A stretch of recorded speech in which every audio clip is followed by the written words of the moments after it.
It's really important to talk about changing our narrative around food and building pleasure into our eating.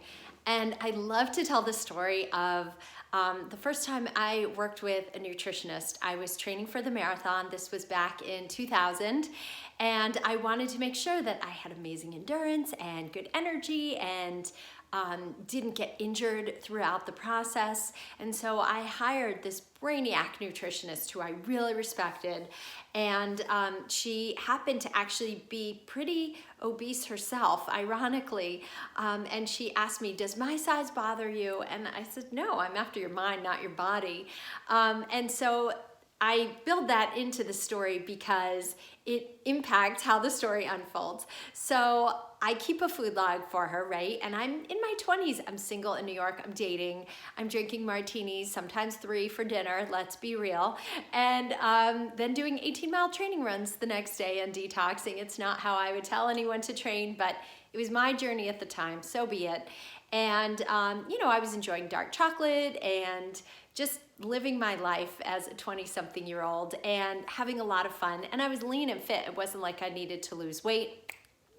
And she sat there and totally food shamed me. She circled everything, all of my indulgences in red pen, my martinis, my dark chocolate, and she glared at me over her glasses. And she said, "What do you think you're trying to do here?" And I said, "I'm building a healthy relationship with food because I grew up in a house where there was a lot of shame. My mom would hide candy wrappers everywhere and hide sweets. And I said, 'Mom, just put them in a bowl and we can all enjoy them.' And she would never do that. And so that taught me never to give the power to food. It taught me to keep foods that I loved in abundance. And to this day, my husband has his ice cream drawer. I have a chocolate shelf in my pantry. And I never pig out on it. I never binge on chocolate. I will have, if I decide, 1 square of dark chocolate or like 4 dark chocolate covered almonds or 1 Trader Joe's dark chocolate peanut butter cup. That's it. And many nights I don't even feel like having that. And I never eat ice cream. It's just not really my jam. Or I'll really enjoy having 1 cocktail, okay?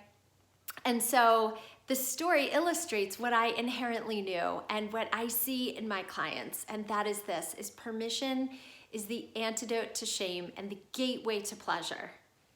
I want to repeat that because it's really important. Permission is the antidote to shame and the gateway to pleasure.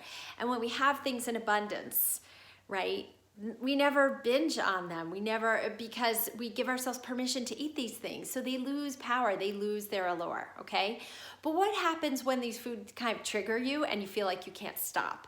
That's when they trigger feelings of shame or guilt. That's when you need to use a ramekin. A ramekin is just a really small, it's a 1/2 cup glass little bowl. You could get them at Crate & Barrel or Williams-Sonoma or online, or just have a small bowl, okay? I even have a tiny little salt bowl that I'll use for chocolate chips. I measure out 1 tablespoon, right? And I put everything in a bowl. I don't eat out of the bag. I'm not saying I never stand at the counter and eat potato chips from the bag, but if I really want them, I put them in a bowl and I sit down at the table and I eat them one by one. And I really enjoy the taste of each one. I feel the chocolate chips melting in my mouth. I feel the crunchiness and the saltiness of the potato chip, and as I enjoy it, I'm already salivating, see? So the same thing goes with food. Put everything on a beautiful plate. Make it look pretty. Cut your food with a knife and fork.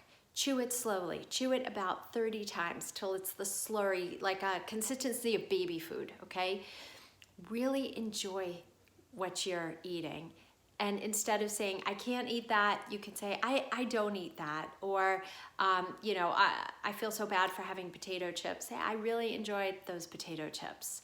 So switch the narrative around your food, build in pleasure, build in satisfaction, and you'll never overeat a day in your life again.